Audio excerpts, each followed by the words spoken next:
défense avec quelqu'un qu'on connaît bien, Charles Jousseau, qui est aussi un type qui a plein de trucs à raconter. On vient d'avoir fait un reportage avec lui.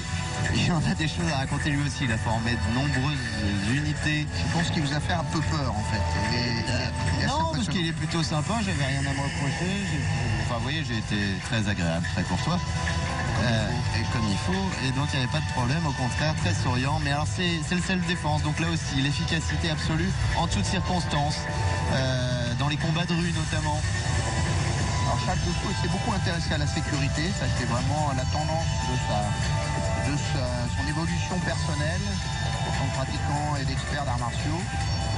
Et il vient lui du Pencak Silat dont on va voir des démonstrations, c'est-à-dire des arts martiaux traditionnels indonésiens, malaisiens.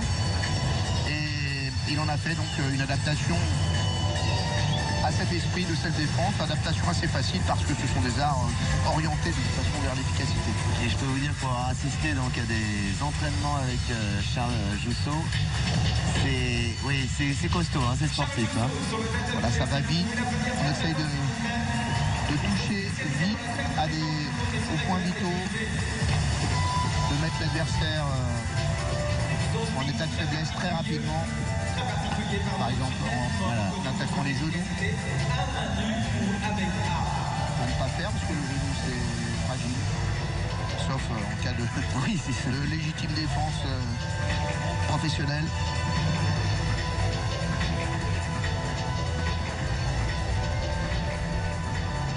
Ce sont des combattants qui peuvent effectivement péter des ligaments croisés en 2 secondes. Hein. Oui, déjà qu'ils ont tendance à casser assez vite quand on pratique les arts martiaux. Alors là, des démonstrations assez...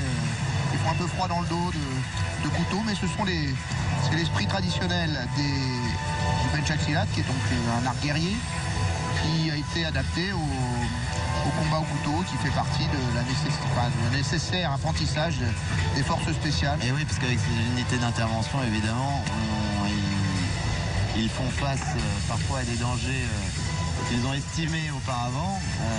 L'actualité malheureusement nous l'a démontré récemment. Mais ils font face aussi parfois à des dangers justement dans tous les combats de rue, etc. qu'ils n'avaient pas estimés. Et il faut réagir tout de suite. Charles Jousseau donc et ses élèves.